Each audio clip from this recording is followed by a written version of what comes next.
following presentation is brought to you by the Alberta Podcast Network.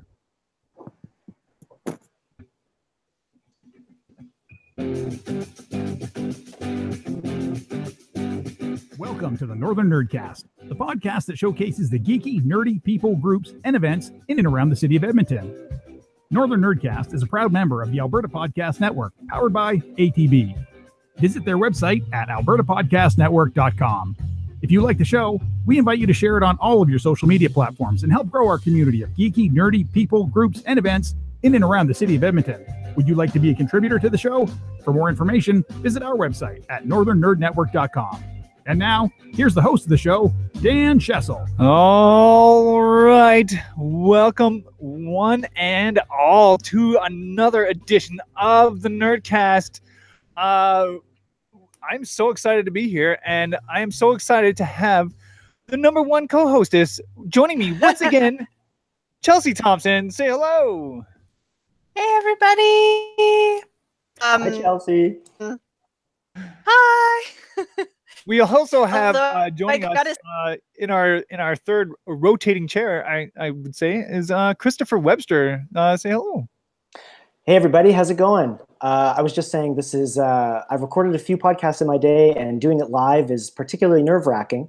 I hope I don't fall out of this chair. We'll see what happens. You never know. Anything can happen on a live episode. Anything can happen. Live. That's right. So we are super excited to be chatting with everybody tonight. First off, however, we do like to get down to the soul of every person that comes on our show by asking them what's on your geek shelf or nerd shelf. So Christopher, what is on your shelf? Oh, if only I had time to prepare. Well, I had to put some thought into this. A heads up that we did this kind of thing. I have two 5-year-old twins, so my geek shelf has very quickly become their toy shelf. But I was a couple weeks ago, I went to see a movie called Solo. I don't know if you've heard of it. By your hat, Dan, I assume you have. Maybe you even saw it in the theater like I did. This is the bad thing I've seen. After the film, I was going down the rabbit hole of ending explainer articles and goofy articles about the how it fits into the canon and all that stuff. And I came across an article about the origin of the Cloud Riders, and it was about how the Cloud Riders from Solo first appeared in a comic, like a old Marvel, like Bronze Age comic, Star Wars comic. And I thought to myself, I think I have that comic. And sure enough, from years ago, I found my old big stack of Star Wars comics from ages ago. Oh, wow. And I brought them out. And they're all Star Wars ones. But the one in question, of course, is this one. Get my headphones back here. Is this one. This is the Star Wars number 9. And this is after Marvel, I guess, adapted Star Wars, A New Hope. Yep. They started doing their own stories, and this one's sort of a sort of Seven Samurai story where Han Solo and a bunch of other kind of ragtag, sort of a ragtag team have to get together and protect a town from the Cloud Riders, and there they are right there. So that's the comic that is sort of the origin of those characters from Solo. I thought that was kind of cool. And I'll just show you one more from this pile. I mean, talk about Luke Skywalker, a Star Wars story. This is the original prequel. This is the untold story of Luke Skywalker before his adventures in A New Hope. So you can see him in this one targeting what are they, Wampa rats with his T-16 or Wampa rats? Wampa rats would be something different. I guess those would be on Hoth. And what else did he do on this one? He, Biggs is in this one and all that kind of stuff. So these have been really cool to go read. And I'll tell you this: the thing I love about these comics is the old ads. So I don't know if you can see that one, but this is for like Slim Jims or something. And this one says, satisfy your meat tooth. And I like that. I thought that was pretty good. I work in marketing. I don't know if I'd get away with a tagline like that these days. So satisfy your meat tooth. That's the takeaway from tonight's episode, I think. That is pretty epic. So it's been pretty fun going through those comics for sure. Yeah, and I got a lot of them. So, and my son is 5 and he likes to look at them as well. So it's been kind of a cool like father-son Star Wars thing. My daughter likes Star Wars a little bit, not quite as much. It's great being able to share that kind of stuff with your kids, right? Like I have so many old comics that I know my kid just loves to go rummaging through all the time, and yeah, I always get a good kick out of the ads because some of them are so ridiculous. Yeah, they're pretty funny. They're pretty funny. What else is on my geek shelf? I don't know if I have a couple more minutes. Absolutely. I'm a movie guy. I've always liked movies since I was a kid. I write about movies for a few sites, have been for a few years, and I've taken to collecting steel books. It's almost like the world told me that physical media was dying, and I came up with a reason to keep buying the stuff. So I've been collecting all these weird old not old steel books. A lot of them are new steel books, but a lot of old movies and steel books, stuff like that. So I thought I'd show a couple of those. So this one I picked up. This is a German steelbook of Johnny Mnemonic. And now look, this is not an endorsement of this movie. It's not like I think this is a fantastic movie. It's I would say a interesting failure. And I was captivated by the cover. I mean, I love cyberpunk stuff. And this version has commentary, and it has like the Japanese cut that's hard to come by.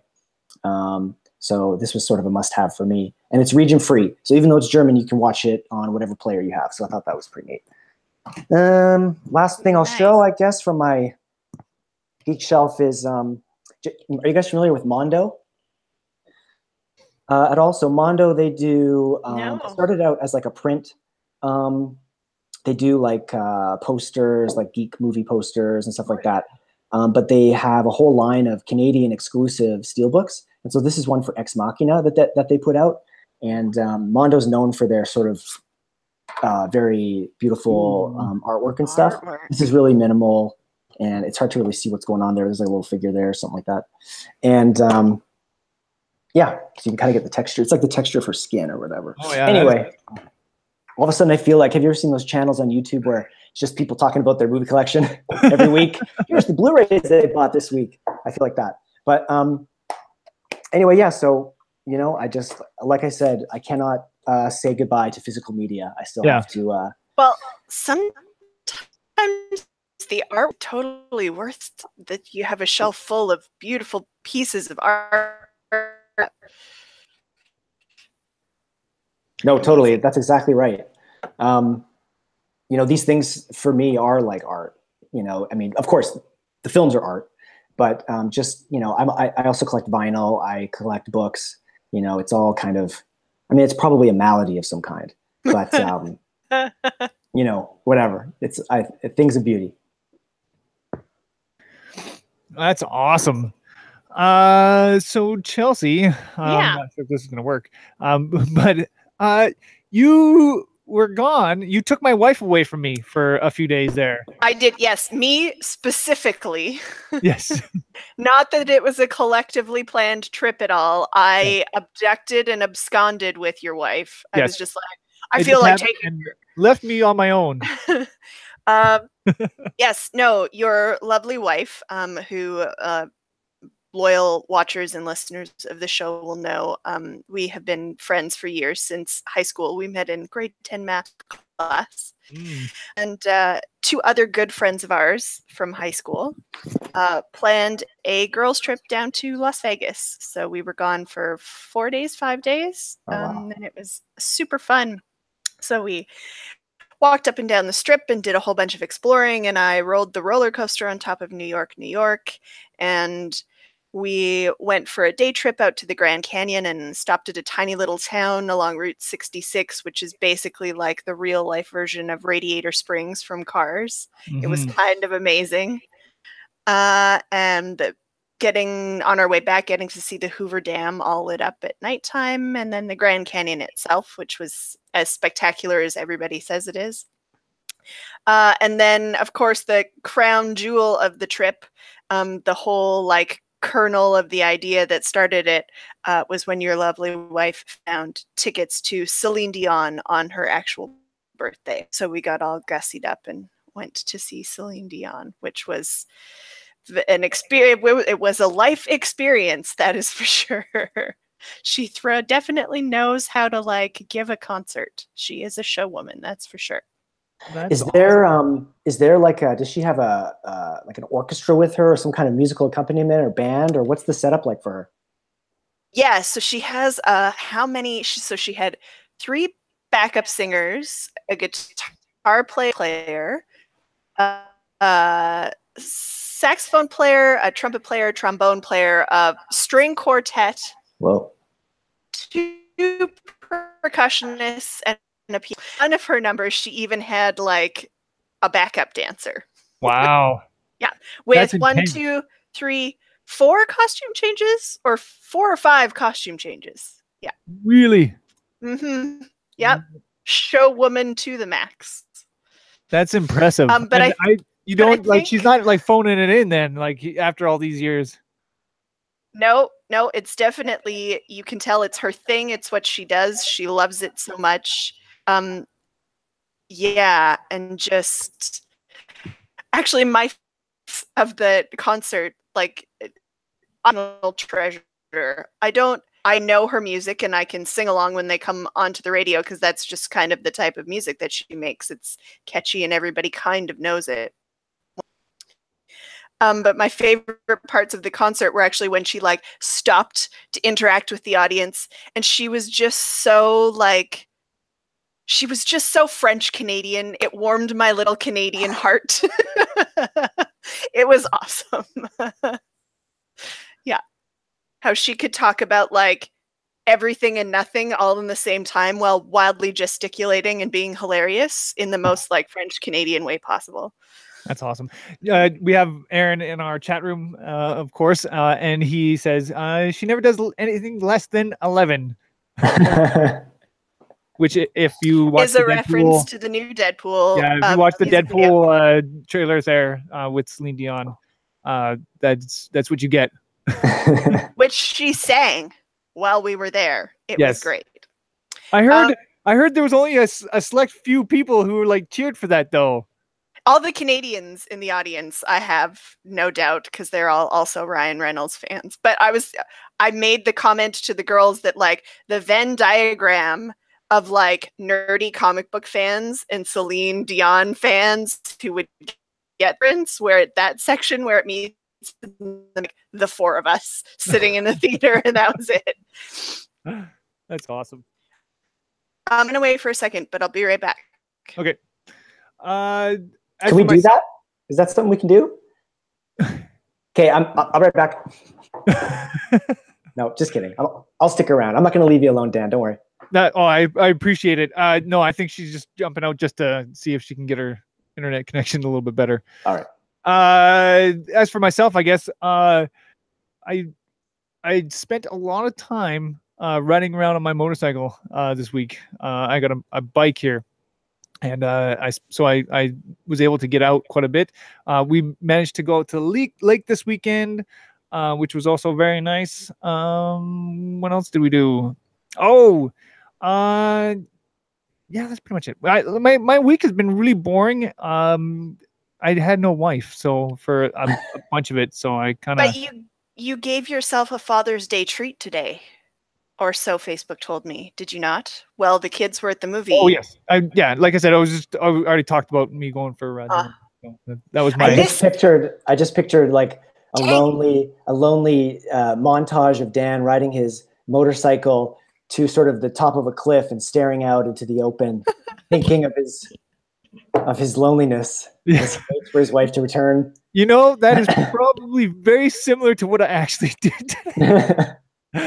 Just sharing a moment with nature. Yeah, I did. Just go out there, most of the time I actually just drive out to a lake. I ended up somewhere out by Devon today, and by the North Saskatchewan River. So it was a beautiful day. It was nice just to get away and just like, I know my wife took my kids to go see Incredibles today, and I'm like, I really don't want to go see that movie. So she took the boys and gave me a chance to just go out for a nice little ride. So that was nice. Want to see The Incredibles? You want to go see it? Oh, totally. It was it's one of my favorite Pixar movies, and I can't believe it took them this long to get a sequel, and I'm so excited. I have not been able to go and see it. I was hoping to see it as soon as it came out, but I haven't been able to make it yet. So I'm hoping to go in the next couple of days. Awesome.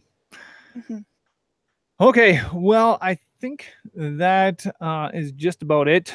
Should we take a quick little break here, and we'll get back and we'll start talking about StoryFix. Yeah, let's do it. All right. I should be more prepared for this kind of stuff, you think, eh?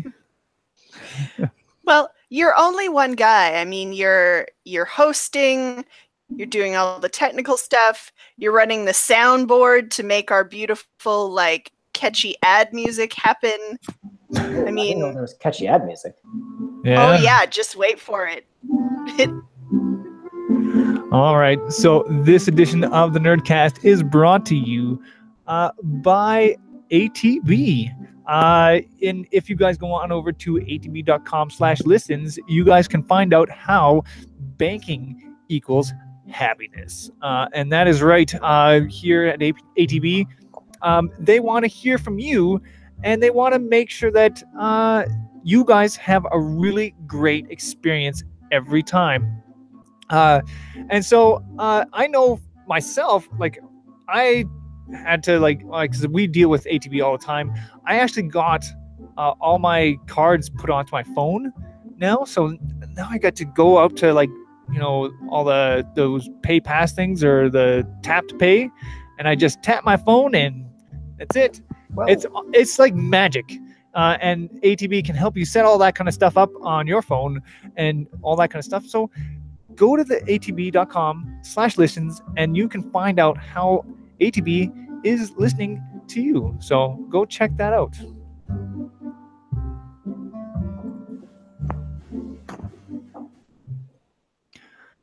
All right. So today we have Christopher joining us as we're going to talk a bit about StoryFix. So first off, I'm just kind of sort of want to ask, Chris, what is StoryFix? Well, StoryFix is a little company with a dream, Dan, and that dream is to produce quality content for the global market. But in all seriousness, that was beautiful. That is an advertiser right there. Yeah, I should come on. I'll start reading your ads. No, but speaking of phones, Dan, and ATB and putting all your cards in your phone, StoryFix makes games for phones. That's awesome. Nice. Well, but anyway, going back to the beginning, thank you very much for asking. StoryFix Media is, in fact, a small company. And I was thinking about this the other day, and it came together. Well, the first thing is it is a media company in that that we are publishing mobile games and books. So that's what we're going to start with. And it came together in a very quick way, in the same way that like a band comes together. I was thinking about this. I've played in bands for years, and I've been writing for a long time, and screenplays and books and all this kind of stuff. And I'm very lucky in that I get along with my family. So my two brother-in-laws and my sister-in-law, we have sort of a movie club in everything but name, in that I drag them to the movies all the time, and we go together. And so I don't know, it was like, hey, you can write. Hey, I can code. Hey, we need a business guy. We need an accounting person. And then we all kind of just decided to sort of put the gang together and see if we can make a game. And so we published our first book, like I said, in May. It's a book that I wrote called New Horizons. It's like a YA coming of age adventure, sort of like The 100 or Lord of the Flies. I like to sort of say that it's like David Fincher's The Game meets Lord of the Flies. Here, I've got it on my bookshelf here. Plug. There it is. Nice. So this is the first in a trilogy. I really like the cover, by the way. Let me pause on that one then. There you go. It's a flaming for people spear. who can't see what the cover is. Can you explain what's going on there? It is a flaming spear, Dan, and let's just say fire plays an important role in shaping the soul of a boy into a man. Nice. And so we have, StoryFix is just, we have a lot of ambition, and we're sort of doing what we can with what we've got. We have a game coming out for mobile devices in about a month. And it's sort of a science fiction, like interactive story. It's like one of those interactive fiction games. I'm not sure if you're familiar with like Lifeline or games like that, but it's, choose your own adventure type deal, but it has the added benefits of games like variables, and you can pick up items, and you can build relationships with people, and those relationships sort of pay off, right? And you can affect the plot of the game just by the relationships you build. I love cause those are the things I really like to do when I'm playing games. Like, I like having a good story for one, and then on top of it, I like having good choices and good characters that I can interact with, and that sounds awesome. Yeah. So I mean, the reason that sorry, Chelsea, go ahead. No, I was just gonna say those types of games. I mean, console games, so like Wolf Among Us and any of the Walking Dead games that are all interactive and your choices affect the outcomes of the game and the relationships you build. I've loved playing those types of games. They're so much fun. Yeah, like those Telltale. To be able to have one on your phone that you can take with you anywhere and not be chained to your console. Nice. Yeah, and speaking of Walking Dead, like there's a company called Telltale, and they do they do some mobile Walking Dead games, and they're very similar. I mean, they have a lot more graphics and stuff, but they're very similar in that they're text-based, choose your own adventure games, and it really does rely on. They're built to change depending on the choices that players make. But the reason we call the company StoryFix is, of course, we really want to be story focused. We believe that, to build a game without a good story or to write a book without a good story is just not going to work for anybody. It's not something we're going to be proud of. So, we really hammer out the story first before we get started. So the game coming out is called The Pulse, and it'll be out in about a month. We're just looking at spreadsheets and debugging this thing like crazy right now. So it's pretty much done. We just got to get it working properly. All the effects and music and stuff in there. Yeah, we're pretty excited. So let me ask you, what prompted you guys to do something like this? Like, what was the impetus for something for this? That's a really good question. I mean, like I said, that it wasn't. It came together very quickly, and it wasn't something that we really sat down and hashed out for years. It sort of happened. I was talking to my brother-in-law over lunch, and I didn't even know that he had been coding. He sort of taught himself how to code, I think, or he does it for his job or something. I should really ask. But he sort of, that he asked me. He just said, because I've been writing for a long time, and I always pick his brain about stuff I'm writing and tell him about it, and I always assume he does not care. But sometimes you just need a sounding board, right? So no offense, Gareth.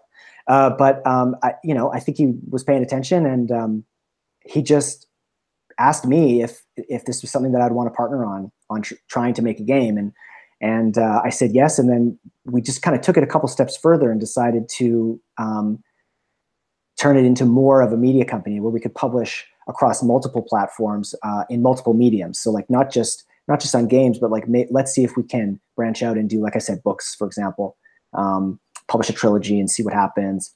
And the thing that I liked about it is I've been trying to work with producers and publishers and that kind of stuff for a long time. And, there's something about giving away your rights to your work that I never really liked the idea of. And there was something attractive about being able to sort of keep control over everything that we make, even if it's not some sort of major blockbuster hit. It was just the idea that, signing a contract with someone or working on a TV show or whatever, that it always comes with some paperwork that basically says you will give us the rights to your work, and we can do whatever we want with it. And you try to negotiate some rights for yourself, but it's very difficult unless you're the one that has the, controls the money.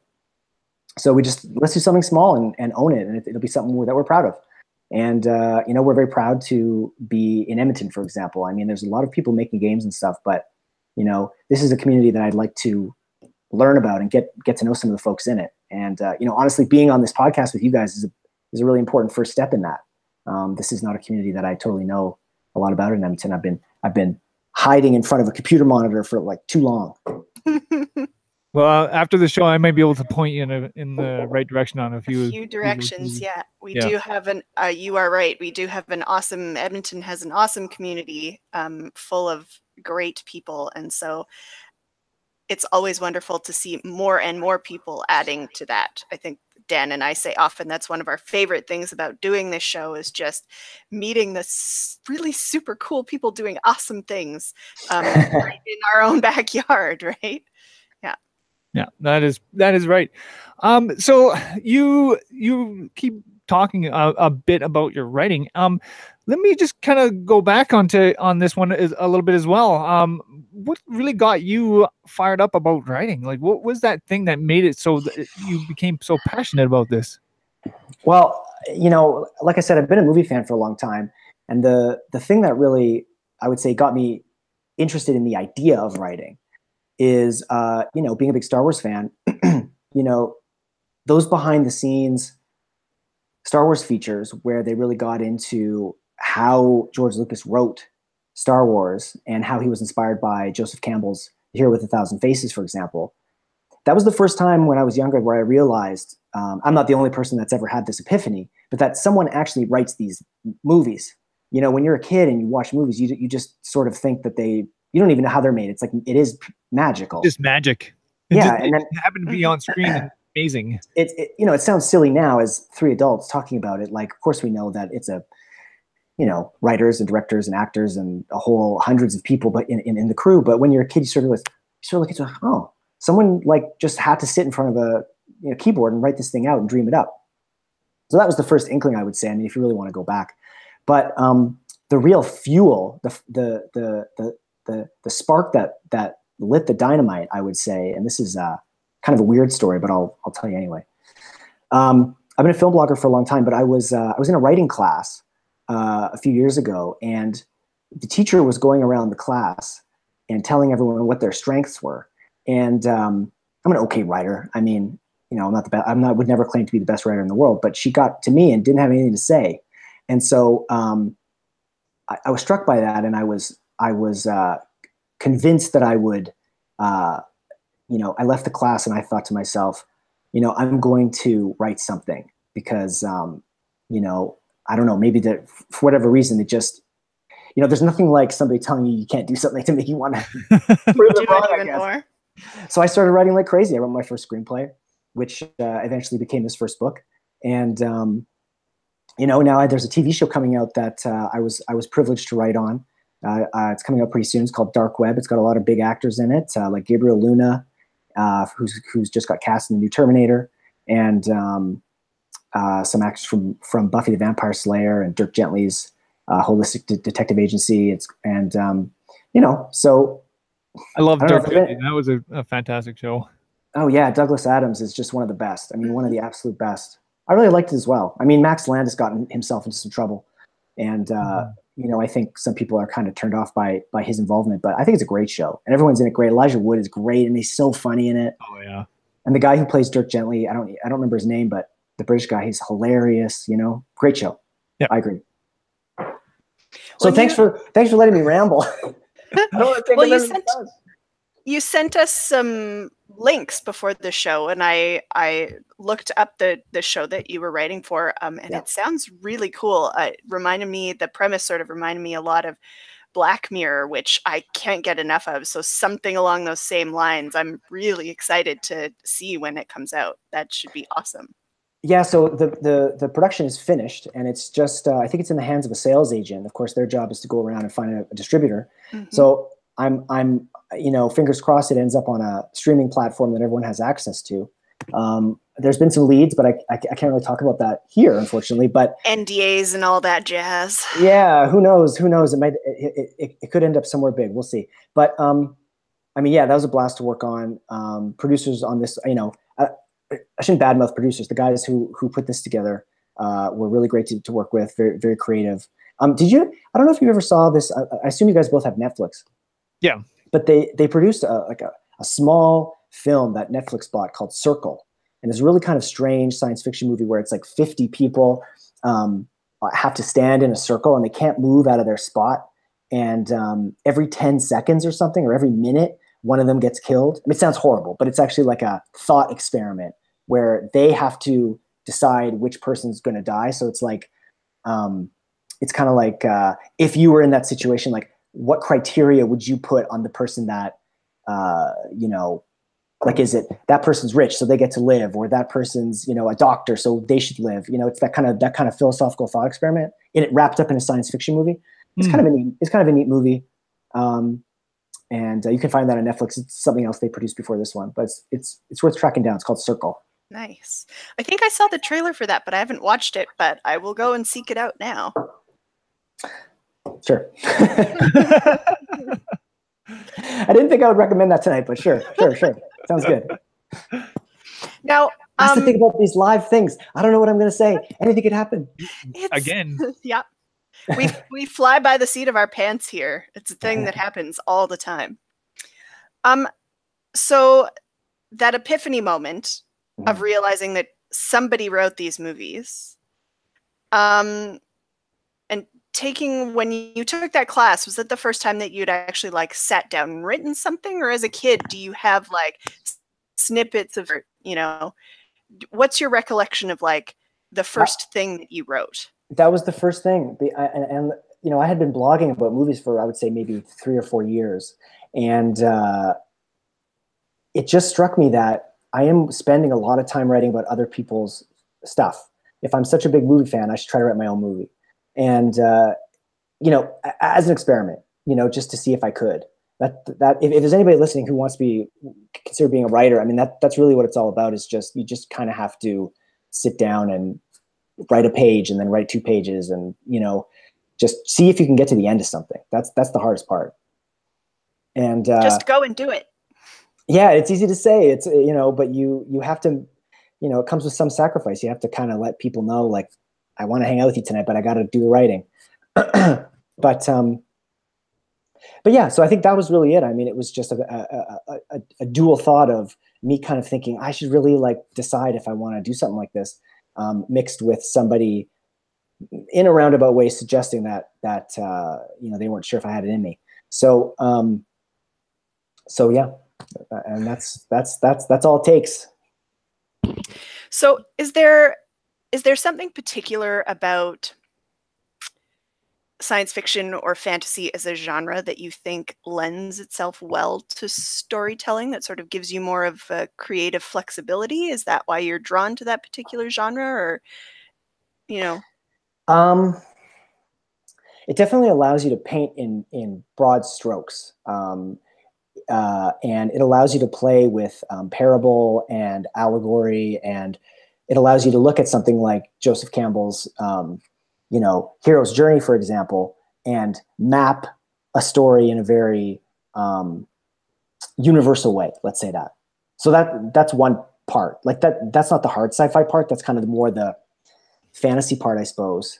Where something like that, if you were writing literary fiction about, I don't even know if this is true. This is just a sense I have, that if you're writing literary fiction about, let's say, me as a teenager going to high school, and my grandmother passes away, I don't know if that structure maps on quite as neatly, or like the 3-act structure, like the Hollywood 3-act structure, doesn't map on quite as neatly. So I like sort of creating like the really neat outline, let's say, for better or worse. And of course, the science fiction part is just that, you know, you get to talk about very specific things that you see in the world, and make them the sole focus of a story. You know, so like, let's say class struggles or something that just can become a whole, it can be the focus of your whole story, or immortality. What if you could live forever? What does that look like? You can just you can create a whole kind of universe off of one idea, which, like I say, if you're doing something more literary, I don't know if that holds quite as much, but whatever. That's my thought. Yeah. So along those same lines, as you're sort of in the very beginning stages of writing and formulating your ideas and coming up with, well, what if this happened or what if that happened? Mm-hmm. Find the genre allows you, I don't know, maybe a certain level of more freedom, that like no idea is too wild or insane when it comes to the genre of science fiction, as if it were something a little more literary, grounded in, the reality of like you and I getting up and living our lives every day. I mean, there's two parts to that. I think one, there's an escapist element to that. So you can escape into a world, and they're as fun to write as they are to read or to watch. I'll say that, which is surprising. You'd think it was a slog, but you can find yourself lost in your own goofy universe, just as much as in a great science fiction movie or whatever. And the second part is, I mean, you'd be surprised what you can get away with when you're making it up, when you can make up your own kind of rules in that way. You can't have too many rules. That's like a rule that you should break. I'm sure you've heard that, Yeah. I remember when Rian Johnson, who of course directed Last Jedi, he directed Looper. And I'm sure you guys have seen that. I'm a big fan. Mm-hmm. And Brick. Also another great movie.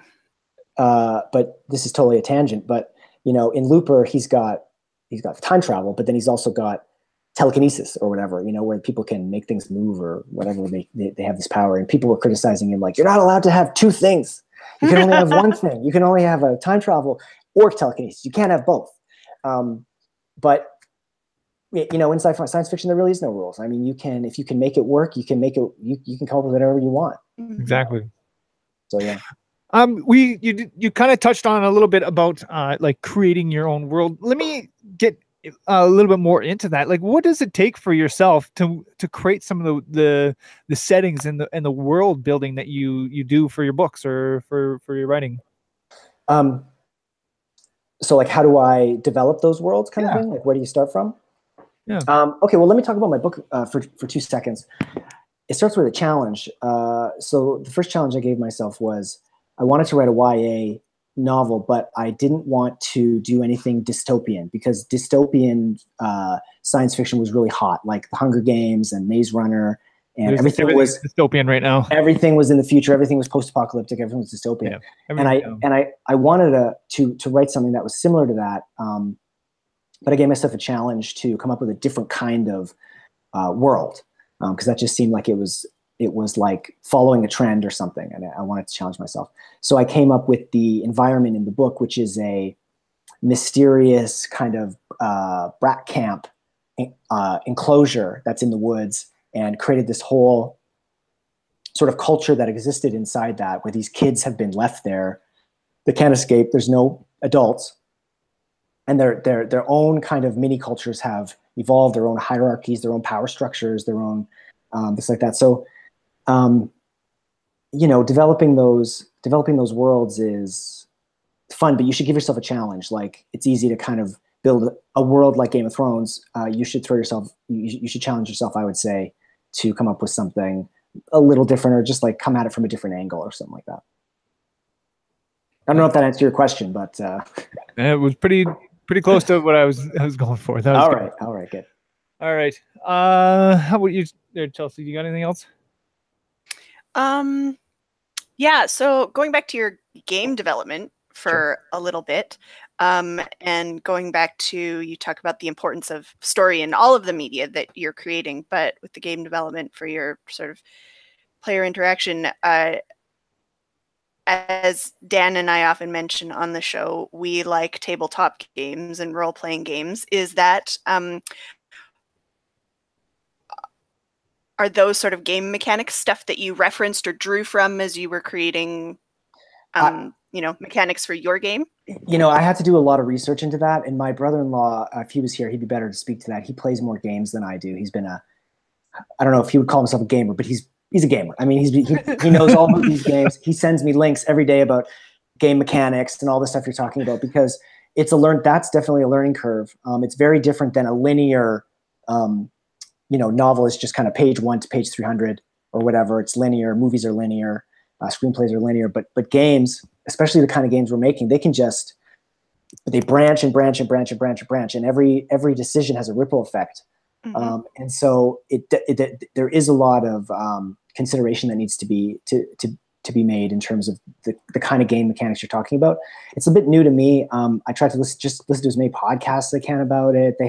There's a podcast called Writing Excuses that Brandon Sanderson is on, and they did a podcast about sort of game writing, and I sort of listened to that. Of course, that podcast is 15 minutes because you're in a hurry or whatever. So it's it wasn't too in depth, but no, it's a good question. I mean, it's a different medium for sure. It's a different medium. It's a different set of skills. I'd like to take a quick moment and maybe talk a little bit more about your game itself. Sure. What kind of, like, what is the story? What can people expect when they start playing this game? Sure. Well, the game's called The Pulse. I have to be careful about giving too much away because I'm a big fan of Lost. Whether you like the ending or not, I was a huge fan of Lost. I love the way that it doled out mystery, and every answer just was sort of asked another question. Yeah. So I think our game wraps it all up neatly. It's not purgatory, but so basically how it starts is you get a call on your phone. It's a woman has woken up in a sort of a strange motel in a dark town where she doesn't have a memory. She can't remember how she got there. Her hair is cut. It's dyed. And there's a radio on the bed. And there's some things left in the room that she's obviously left herself, but she can't remember why or what she's doing there or what she's supposed to do. And so, part of the game is being with her as she sort of discovers who she is and what her identity is and what's happened to this town, and some of the secrets that's going on. So it's tough to get too much into, but no, that's great. I'm kind of excited because that sounds like something so amazing. I'm kind of where can people find this when it releases? When is it going to release? Like, what can people expect here? The best thing to do, I would say, I mean, it's going to be on iTunes and it's going to be on Google Play. So it's on the big sort of stores.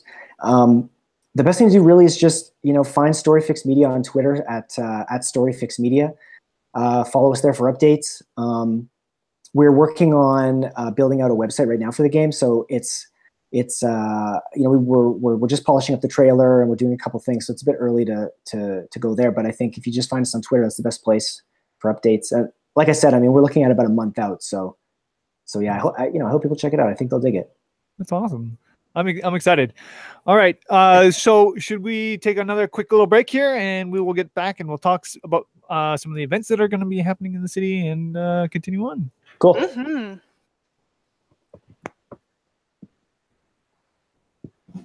Hit us with some more catchy music, Dan. Yeah. All right. So this edition, like I said, is brought to you by the Alberta Podcast Network. And right now, the Alberta Podcast Network has its listener survey that everyone should go out and check out. We would really like to hear from you guys and what you guys are enjoying about the network. Which podcast you listen to, all that kind of stuff. Because you know what? Alberta Podcast Network is just chock full of amazing Alberta-made podcasts.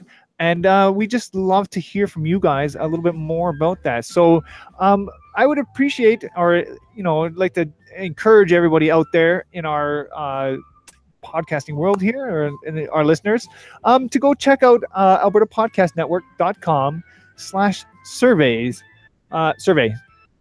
And go and check that out. We want to hear from you guys. And just, yeah, that's all I got. I'm sorry, I did not plan that one out as well as I thought I had. So go on over to albertapodcastnetwork.com/survey right now. And yeah. Tell us what you think. Tell us what you think. There you go. I don't know, Dan. Maybe we need to get a writer to write some ad copy for us. Maybe. All right. Dear Alberta Podcast Network, whoever reads these ads should be fired. Oh man, that was awful, but I know everyone out there gets the point. Hey, Dan, this is what you get when you do it live, man. This is what happens when you do things live. That's right. You get what you get, and you don't get upset. I tell my kids that all the time. Yeah. I work with. This is what you get when you have kids, right? Lines. Yeah. You get lines like that.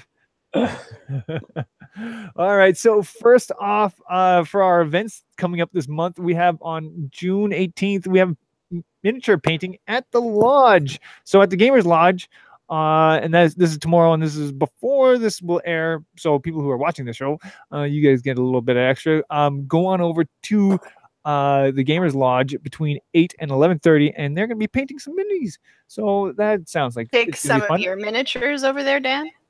I need to get some of my minis painted, so that would be a good idea. Moving along, on July 8th, we have Escape St. Albert. And if you guys go on to escape-st-albert.ca, you'll find out some more information about this event. And this is a simulations event, proudly presents Escape St. Albert. This locally produced event is the second of our city, and you won't want to miss it. It's a race against time. Follow clues, riddles, and solve puzzles to discover a series of objectives and locations scattered around the city. Have your game card marked as you reach location, solve a puzzle, or complete a challenge. The team to complete their card first and make it to the finish line will win. Can your team be the first to escape St. Albert? So that sounds just absolutely amazing. And I encourage people to check that one out. And that's happening on July 8th. Yeah, check out Escape St. Albert. Moving on to July 9th, we have Make Your First 3D Video Game. This is hosted by EIPS, Next Steps Continuing Ed. And this is sensational youth camps. Develop a game concept that goes beyond limitations of the traditional 2D game and learn the physics behind 3D games. Explore beginner event scripting, level design, controlling flow of gameplay, and storytelling. And so that is going to be happening in Sherwood Park. So go on over to EIPS continuing ed.ca. And then one more event I'd like to always make mention is Fragapalooza is happening on August 9th, and that is going to be 4 days of awesome gamingness. So I really encourage everyone to go and check that out and sign up for that. And then you can go find out more information about that at fragapalooza.com. Well, that is it. I want to thank you guys so much. I want to thank Chris so much for joining us. Where can people find you guys once again? Chelsea, you go first. Oh, no, I was just going to say, yes, thank you so much for joining us. And please tell everybody out there where they can find you and check out all the awesome things you have going on. I thought you were also going to tell the good people where they can find you. That's okay, but I appreciate the double thanks. That's you guys are way too nice. Well, they can find me. Look, I'm on Twitter like everyone else. Trying not to get too mad at Chris D Webster. That's Chris D like dog Webster, or at StoryFix Media is the best place to find me. And you know what, guys? Thanks a lot. Thanks to you too. It's been a blast to be here. I do have one more thing, and I almost forgot to mention this. I do apologize. July 21st, Jeff Watto and Take 20 is doing an event at Happy Harbor Comics with our last guest, Mark Sherbert. So they are going to be trying to raise money for Mark and his D&D campaign that he's got going on for the kids. So I really encourage people to go and check that out, and that's happening on July 21st at 1 o'clock at Happy Harbor Comics. So yeah, sorry, I just about forgot to mention that one. I listened to that podcast actually. That was a good one. Yeah, it was great. Yeah, it was a lot of fun. And that is it. That is all. I want to thank everybody out there once again for joining us here on this edition of the Nerdcast. And I'll see you guys on the next one. Nerdcast out. Yeah. Are we still live? Do I have to smile? Am I supposed to smile? We are still live, but we have more catchy music coming and a complete outro. Okay, I'll hold the smile. You're doing great. My outro is not working. Really, I don't know why it does this. Nope. No outro today.